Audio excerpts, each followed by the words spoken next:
কিন্তু selfie stick নিয়ে এসেছি এবং সেই সেলফি স্টিকটা ট্রাইপডেরও কাজ করবে এবং দেখা যাচ্ছে এটা ব্লুটুথ সিস্টেম। তা আমি এই ভিডিওতে আপনাদেরকে পুরোটা দেখাবো।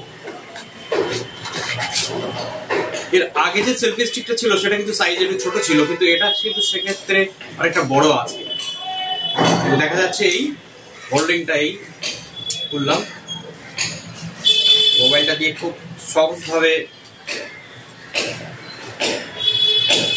প্রয়োজন মতো একেবারে এটা কিন্তু 5 ফুট হাইট করা যাচ্ছে, 5 ফুট প্লাস কিন্তু এটা সেলফি স্টিকটা হাইট দিচ্ছে। আবার এই হচ্ছে ব্লুটুথ, জাস্ট ব্লুটুথটা, এটা ব্যাটারি যেটা থাকে ভিতরে সে ব্যাটারিটা 6 মাসের মতো যায় এবং দেখা যাচ্ছে যে এই ব্যাটারিটা চেঞ্জ করা খুব ইজি। ঘড়ির থেকে এক সাইজ বড় ব্যাটারি আছে, এই সাইড থেকে এখানে প্রেস করলে দুবার কিন্তু ব্যাটারিটা ট্রেটা খুলে আসে, আবার ব্যাটারিটা চেঞ্জ করে নেওয়া যায়। আর জাস্ট এটা কয়েক সেকেন্ড চেপে রাখলে এখানে অন হয়ে যাবে। তারপর আমরা আমাদের মোবাইলে ব্লুটুথটা অন করবো, সার্চ করে অ্যাড করে দেবো, তারপর থেকে দেখা যাচ্ছে যে এটাতে ক্লিক করলেই কিন্তু আমাদের ফটো উঠতে থাকবে। এটা গেল ফ্রেন্ডস যে আমরা সেলফি স্টিক হিসাবে ইউজ করার ব্যাপারটা। এবার চলে আসছি যে এটা ট্রাইপডের কাজ কি করে করছে। যখন আমি লম্বাভাবে ভিডিও নিই বা আড়াই ভিডিও নিই না কেন, সেটা আমরা এবার এটা দেখে নেবো প্লিজ।